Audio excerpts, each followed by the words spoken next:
think a lot of times people get these great ideas and they haven't figured out how they're going to generate revenue with the platform, and they haven't really thought through what the actual solution can do to address a real problem in the marketplace. The way I saw it is that, if I wanted to scale the work of Chicago Scholars, which has done great work for 30 years, it had to be through technology. What's up, guys? Welcome to Financial Freestyle here on Yahoo Finance, and it's your boy, Ross Mack. Now look, whether you're a professional on Wall Street, a retail investor, or someone that's just looking to change their overall financial situation, there's always a first step you got to take. And guys, look no further, because I'm speaking to some of the most influential people in finance and learning about their path to economic prosperity. And guys, today is no different, because I'm sitting down with my dog, Jeff Beckham, CEO of Chicago Scholars and co-CEO of Reach Pathways. How you doing? What's up, baby? Thanks for joining me today, man. Man, thank you for having me. Yeah, man. So look, guys, I know Jeff. I've been knowing him for some years, right? We both live in Chicago. And we actually got to do something special this year, July of this year, for my Maconomics Wealth Summit. I got to partner with him and actually donate a ton of tickets to some of your scholars. So, obviously I know you're a man of many talents, but to the viewers, who is Jeff Beckham?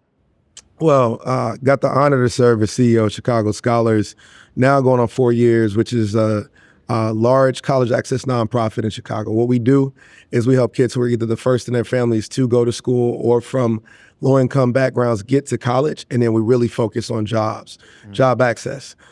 Took that curriculum about 2 years ago and decided to go back into tech. My background was in technology, and we built a startup out of it. We have an AI-based platform that uses gamification and a large language model to help kids navigate those, again, transition points from high school to college to job, and found myself back in the startup space. So startup founder, education nonprofit leader, the other side of the world I paint too, just a little bit of art there too. Yeah, man.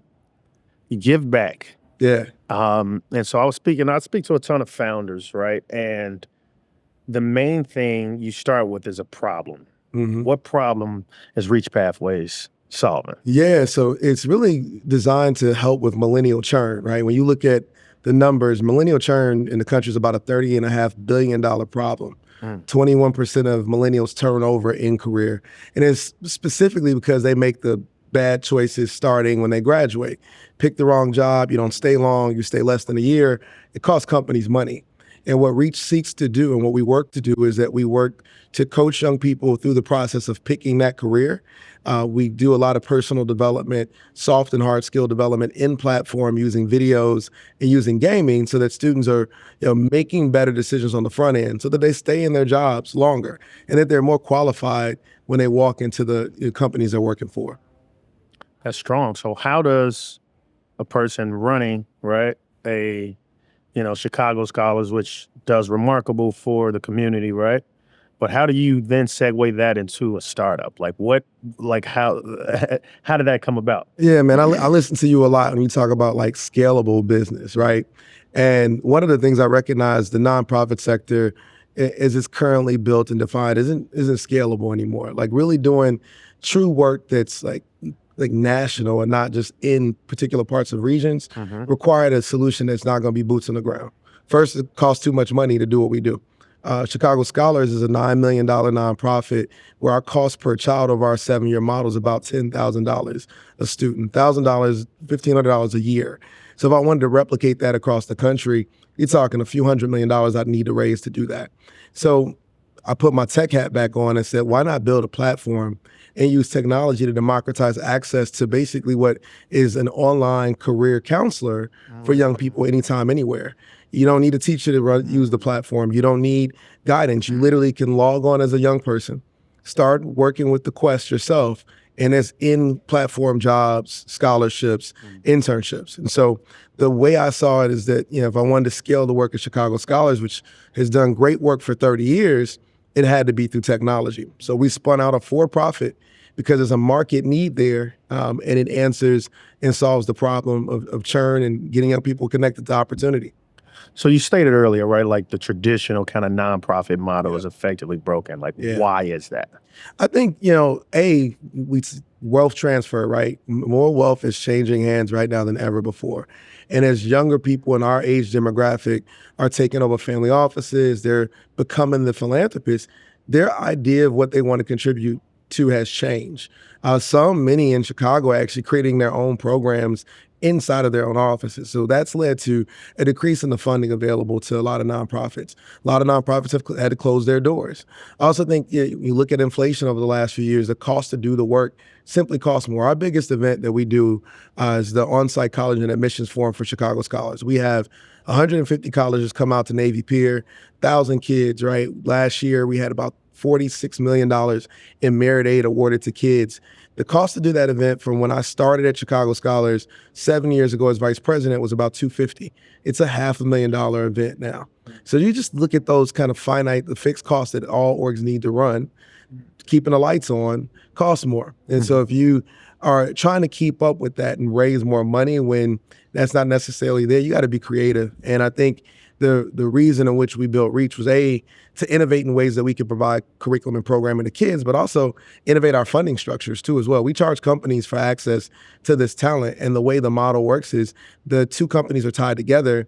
A percentage of the portions of profit go back to Chicago Scholars. So I figured out how to fund the organization, hopefully in perpetuity. That's awesome. Thank you. That's powerful, right? Like, I think, maybe to your point, right? How do you find a way to spin out a for-profit entity to, in perpetuity, fund the actual nonprofit? That's remarkable. So one of the things you talk about your business, right, is utilizing AI. Yeah. And I love that because one, right, there's a lot of negative press around AI, right? Oh, it's going to take over the world. It's going to replace jobs. I think you're leaning into it and saying, how about we utilize it and leverage it to, one, be a career counselor for our kids. Let's actually talk about how that works, though. Yeah. Yeah. So young people have the opportunity to log into the platform, and the first thing they see in the home screen is an input field similar to ChatGPT. Okay. Well, we know like a lot of kids, especially if you're from rural communities, inner city, or you're low income, you haven't navigated, you may have not had the opportunity to play with these platforms. And so we kind of guide them through it. There's guided prompts. So instead of you having to engineer the prompts yourself as a 17-year-old, we help you with that. Or you can ask it anything you want. You can say, what's it like to be a stockbroker? What's it like to be a software engineer? How can I get a job in XYZ? And the AI is wired in such that we've trained it to provide responses that link students to quests that we've built. These quests are kind of similar to what you would see in like a Roblox or Fortnite. You can navigate different quests. You have to do a few things, watch a video, take an assessment, upload the results, and you get gems for actually completing those. As you get gems, those are then redeemable for cool things, right? We're incentivizing the kids to take on, the young adults to take on these pathways to learning. So you can go get tickets to a Knicks game or a Bulls game if you're in Chicago. You can get hoodies. You can get tickets to the Ross Mack Wealth Summit. Like you literally have an opportunity to kind of take a hold of your path to that career and then hopefully that job. And so the AI tool really empowers all of that. And we've worked for 2 years working with our students to train the LLM so that, it's ready and it talks to students in the native language that they would understand. So let's actually go back to this AI because, right, I think most people are, when it comes to how familiar they are with it, is ChatGPT. Yeah. That is the creme de la creme when it comes to it. Yep. And you sound as though you were able yourself and your company to train your language model to maybe speak a certain way. Like, how does that even work? Yeah. So the nice part about ChatGPT is that it's it's an open source platform. So you can actually go on and build like a AI Ross Mack that understands you, has read everything that you've written in space. You can upload your content to it, and then you can actually build guardrails around it so that there's particular prompts that a person can ask or enter into the actual form field. The AI then can respond. You can also limit the kind of responses that the AI will actually send back. So one of the things our AI won't do is that in the resume builder, a student can upload their resume, they can build it in platform, they can ask for advice, but it will not write it for them. because what we wanted to do is like make the students still have to do and demonstrate mastery of the work, which is one of the things that people talk about. When they talk about AI, they complain that it's going to do it all for you. Well, no, we want our students to engage and know how to use it, know how to do prompt engineering, but we also want them to know how to still get down to the nuts and bolts of writing too. And so the tools are really flexible. You can build, there's so many GPT models out there now. I built a grants writer for the nonprofit, and then we've got the resume builder for the for-profit. And there's more and more coming. As people get more crafty with it, they're thinking about how to use it differently. When you weave in that this thing can imagine video and audio and images and all those things, it really is endless. You really do have another, tech body there that can take what's in your brain and create whatever you ideate. Well, one, if I'm that student, I'm 100% going back over to ChatGPT and say, write this for me. But that's actually important, because what's funny is we had an episode here with Van Jones and we talked about the power of AI, and it's very dope that you said this, prompt engineering. I think that's going to be one of the top fields of people going to college and what they're going to focus 100%. In, right? Like sure, it's different levels of engineering, but I think prompt engineering and empowering and knowing how to talk to AI and different machines, et cetera, is going to be very powerful moving forward. But let's actually talk about, right, as a person that has an app, right? How do you go from idea to an actual app, right? Like, are you yourself writing wireframes, like to a person right now with an idea that doesn't know the next step, what would you tell them? That's a great question. I think the first thing you want to do, and I tell people when I used to build them for clients, is start with the research, right? You hit it on the head. If you're going to start any company, any business, but an app in particular, it should be designed to address a problem. So you got to understand your problem really well, and then build a business model around that solution so that you're not building something that doesn't have true value to the marketplace. I think a lot of times people get these great ideas and they haven't figured out how they're going to generate revenue with the platform, and they haven't really thought through what the actual solution can do to address a real problem in the marketplace. From there, there's a few options. AI, again, there's AI tools out there, even ChatGPT, that will write your business plan, that will lay out your business model for you, that will even write and help you with financial modeling using the actual AI. What we did in our case was we went to our students. We actually pulled students in the room and we did student interviews, close to a few hundred. It was part of the requirements for the tools prize we won. And we actually started getting these results from students. So initially we bought the platform we were just going to use in Chicago Scholars as like a white label message board. And kids told us we don't like that we've been doing that over the pandemic. We don't want to do that anymore. So we were like, well, what do you want? And they kind of mixed the things and said it should be built to create community, really give us a sense of belonging. And we really, without using this language, what we got out of it was economic mobility. They wanted access to the scholarships, to jobs, the resources that they could use to elevate and bring up, improve their lives. And so the platform, we took those interviews and then started to ideate what that would look like. And what came out of it was Reach Pathways. From there, we, again, went down the lane of hiring and finding a technical co-founder who is actually our tech lead, who is a gaming tech whiz and also a tech whiz on understanding systems and structure. And we outsourced our development to build the application. And we're still working with that company who has been an amazing partner. They understand AI and gaming and the whole nine. And we work in tandem as we build and add features, and now are in like our phase 3 of development as the platform's live. You can see it now, reachpathways.com. That's epic, man. Look, guys, we got to take a real quick break, but when we come back, we're going to have even more with my dog, Jeff Beckham.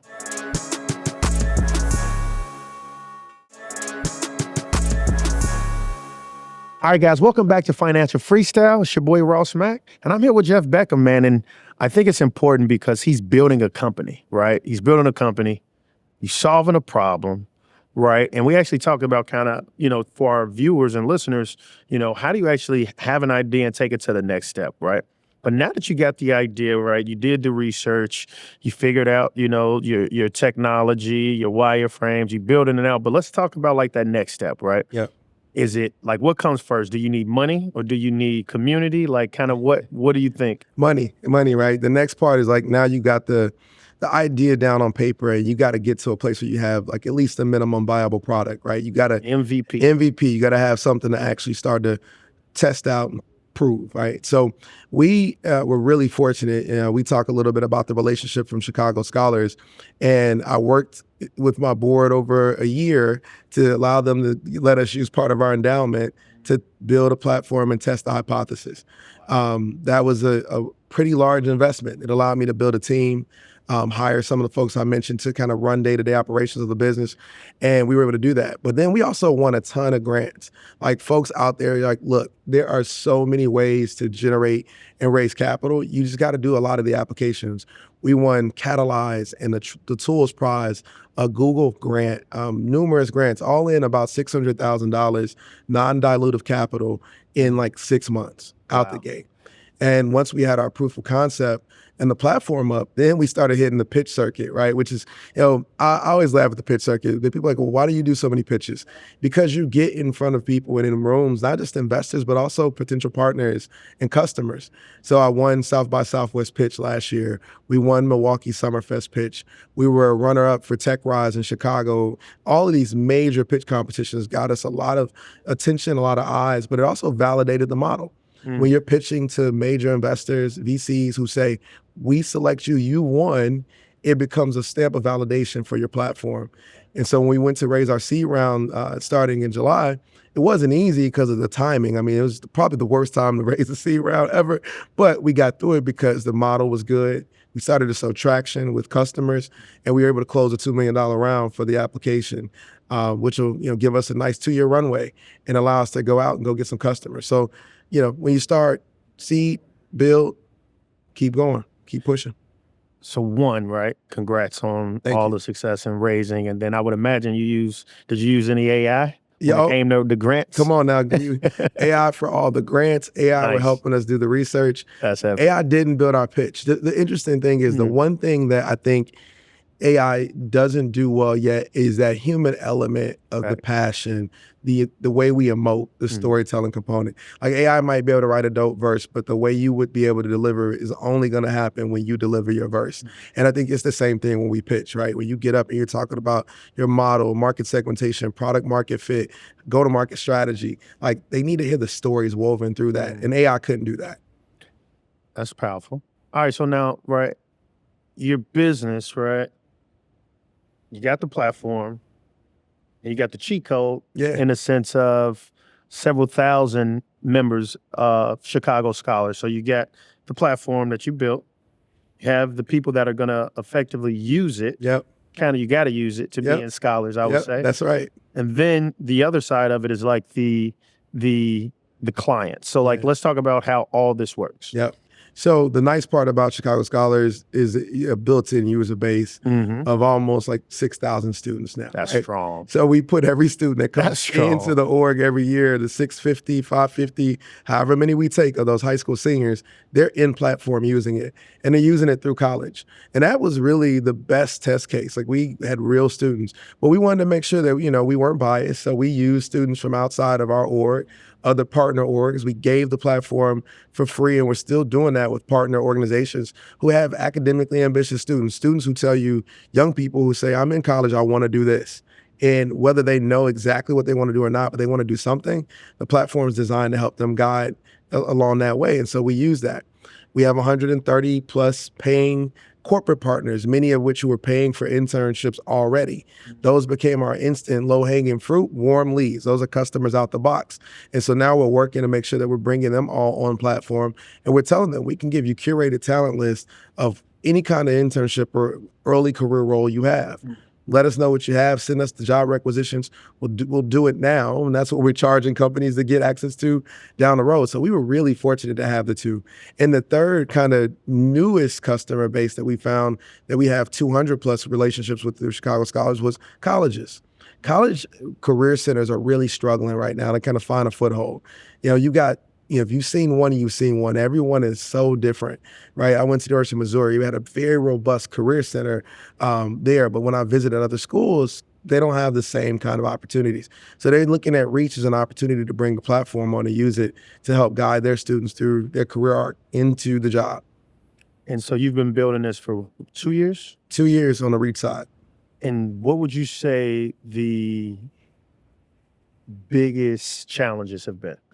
Yeah, I think trying to be as clear as possible about how we differentiate ourselves from other tools out there.